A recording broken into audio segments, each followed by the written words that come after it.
We continue to tee up the 2021 NHL Draft this week. Tony Brar and Bob Stauffer, pleased to be joined by a very special guest this week, Tyler Wright, the Director of Amateur Scouting for the Edmonton Oilers. Great to see you in person this time, Tyler. I know last year we had to do it over Zoom. Yeah, it looks like we're slowly opening up, so it's good to be back, and it's an exciting time for us. Just talking about the year at hand, last year in October, the 2020 NHL Draft was held, and you and I spoke in September and talked about the challenges that the COVID-19 pandemic had. Now, this being the second year being challenged by the COVID-19 pandemic, how do you describe your team's preparation heading into this weekend? Well, if we thought last year was tough, this year is extremely tough. Now, at the end of the day, all 32 teams are in the same boat, and it's a challenging year, obviously, because of travel restrictions and certain leagues. Some played, some did not play. So, trying to travel within the health authorities, restrictions, and trying to, get to a decision, and try to get creative with our scouts and. Lots of Zoom calls and lots of video, and we were able to get to some live viewings, but yeah, challenging to say the least. But we knew right from day one that it was going to be challenging, so we had to be creative, and thought our staff has done a pretty good job to get to where we're at today. Tyler, how would you assess the overall depth of this year's draft, and because of the different sort of amount of games that certain players played, does that create maybe a wider variance in how teams might have their lists going into this year's draft, especially, say, hypothetically in the first round? Yeah, I think it's, if we had a crystal ball and we were able to see all 32 teams' draft lists, I think they'd be drastically different this year, more than ever. And I think the parity in this draft compared to maybe the parity in some of the other draft it's pretty even this year as far as where these kids are in their development. Obviously, I think, Owen Power went over to the World Championships and kind of solidified himself as being the top prospect. And then, it doesn't mean that the other prospects aren't good right now, but they're all kind of clumped together. And it's going to be interesting to see when you look back 2 or 3 years from now, because I think there's going to be a lot of good value in this draft, and we've got to make sure we're part of the good value. Tyler, in a year like this with so many challenges, how do you keep tabs on players this season? Is it a lot of talking to coaches and general managers? Yeah, 100%. It's a lot of communications. I think the biggest thing that we have guys in Russia and Finland and Sweden and the U.S. and, Quebec to Ontario to, Ontario didn't play, but still trying to keep tabs on some of the kids had gone over to Europe and play in, Slovakia to Switzerland to Finland.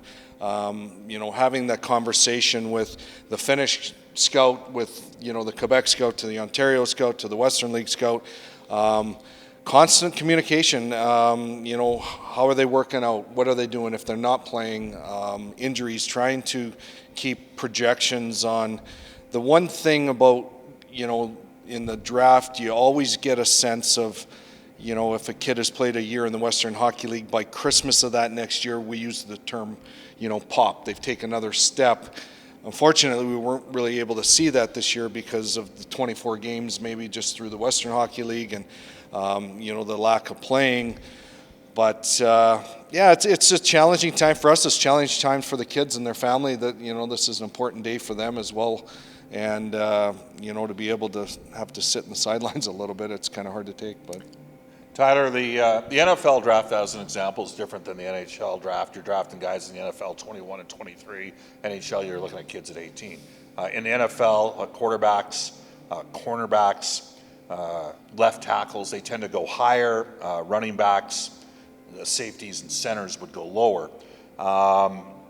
In the NHL, we've not had a goaltender selected in the first round of the NHL draft, specifically out of the Canadian Hockey League, since Malcolm Subban back in 2012. The reoccurring theme that's out there in virtually every mock draft list is that there's 2 goaltenders this year that could go in the top 20. A lot of people have hesitated at taking goaltenders in the first round.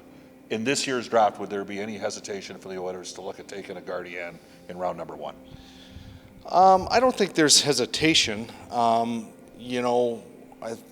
We had the same discussion last year with we thought we might have a look at Askarov at 13, or sorry, we're at 14, but we kind of thought maybe in that same wheelhouse. So we had talked internally about that.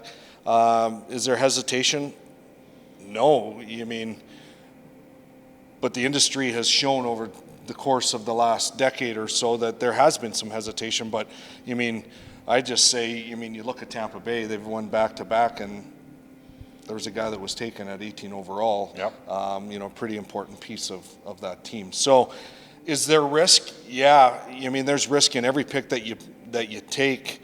At the end of the day, you have to put the goaltenders in the same list as the rest of the players. And if one of those goaltenders or both those goaltenders are there, you got to make that decision. And is there hesitation?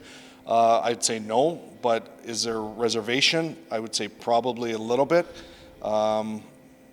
So to really jump around your question, you're doing a great job. I tell you, you'd be a tough guy to break under cross-examination. Yeah. You sure you didn't have a legal background at some point? Exactly. So it's the same generic comment. We're taking the best player that we deem that's going to be the best player at the age of 21, 22, 23 that we think. We got a lot of developing to do once we make the selection. We want to get our hands on them. We want to start molding them, give every resource possible to make them become the best person that they can and the best player that they can, and ultimately join this group of the nucleus that we've got going here forward to start winning some games in the postseason. Tyler, last year when we talked in September, you mentioned that amidst all the challenges in this COVID-19 pandemic, this was your first year with this group of scouts here in Edmonton. Now being your second year here at the helm, can you talk about the synergy of you and your group and how you were able to kind of utilize the best practices from last year and transfer it over to this draft class? Well, I think there's always a philosophy change a little bit when new people come in. Obviously, having worked with Ken in Detroit, and filtering that through the process to our scouts. So I think that process is much easier as far as our philosophy, how we want the Edmonton Oilers to look, to complement what we've got in place. We look at depth charts. We look at you got guys like Bouchard and Broberg and Sam Marukov and Kesselring and Kemp, and we've got some defensemen coming. Holloway, we're turning pro. Lavoie turned pro. A guy like Benson had a good year in the American Hockey League. So we're piecing all those puzzles together with, the core nucleus that we've got up top, and it's that puzzle piece that we're trying to fit every year. Another piece to this puzzle, hopefully in a year or two or three, or however long it takes. Every development process for these kids is different, and obviously the sooner they get to the Edmonton Oilers and become regular NHL players, the better off that we're going to be. But we're excited. We think we're going to get a real good player at 19, and we got a 4th, 2, 6, and a 7th, and we're making sure that we have opportunity to get players that fit into that mix. Tyler, how does it happen that a guy a year ago at this time was looking like a consensus top 5 pick in Aatu Räty, and suddenly here we are a year later, and he played, and he played in a good league. And it's almost like because he played while some other guys didn't play as much, that's worked against him. How does that guy drop out of everybody's top 10? It's a great question, and it's something that rare when you'd get one of those for me, just to establish right now. Yeah, great question. I'm not sure I'm going to give you a great answer. That's the problem. It is. It's. You do see where players are kind of on the spotlight a little bit, maybe too long. Just for the fact that you can, he's a late birthday, so he's kind of been, he played as a double underage in the World Juniors. Unfortunately, he doesn't go to the World Juniors this year, which I think, might have hurt him a little bit as far as in the ranking goes. And then he's playing in the men's league, and it's not easy for an 18-year-old to play in the Finnish Elite League. Right. And so you have to you got to keep it as, we're projecting where this kid is supposed to be at the age of 21 and 22. So do we keep that in mind? Yeah, but I don't think you can really hold it against them. I think the World Junior is a great stage. It's the best 19-year-olds in the world, and when a kid is playing as an underage, I think it's easy to put some backlash on them, and I don't think it's right. But he played in Karpat this year and didn't get a lot of ice time, didn't get off to a good start, and then it just kind of snowballed. Last question for me, Tyler. Last year, of course, was a virtual draft. This year, again, the NHL is hosting a virtual draft. What are some of the things that you learned last year that maybe you guys foresaw or didn't even think of until the moment? No, I thought it went pretty smooth for the most part. A little bit longer probably than liking, but at the end of the day, you only get one shot at it, right, to make it work. So we've got our targets. We're ready to go, and we think that we're going to have a good weekend.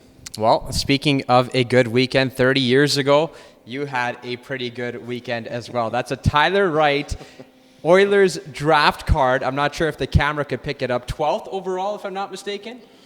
First round, 1991. A lot of hair and a lot lighter. What can you tell us about that day and how special it was? You know what, it is, and that's kind of what I stated earlier. This is an important day for, obviously the organization and the Edmonton Oilers, but it's a special day for these families, and, you work your whole life towards, getting to this point and celebrating. So it was a fun time. I wish I would have had a little bit of a better career to start here in Edmonton, but found my way throughout the National Hockey League, and it was a proud day. You played 600 more games plus in the National Hockey League than I was ever able to play, so I have nothing but the utmost respect for anybody that can get to that level. But for me, I got to point this out. Like the Oilers got gifted from the gods when they won the McDavid lottery, but the team's 4 best players were players that Edmonton drafted. Nugent Hopkins, Draisaitl, McDavid, Darnell Nurse. And does that maybe reaffirm just the importance of drafting and developing your own guys? Building that relationship with families from the moment that they're selected, is the buy-in different when they're your guys? 100%. And in this day and age in a salary cap world, and especially in a flat cap world, you have to draft and you have to develop. And I think you look at Tampa Bay, they've drafted, they've developed, they've had success, they've won out and gone and add pieces, but the end of the day, it's on us. We have to make the right picks, and we celebrate with them, the family, we welcome, and then we give them every resource possible to buy in to make them a part of this special group going forward. Round 1 is slated to go on Friday. Rounds 2 through 7 on Saturday. Tyler, we appreciate your time. Thanks so much for doing this. Yeah, thanks for having me, guys.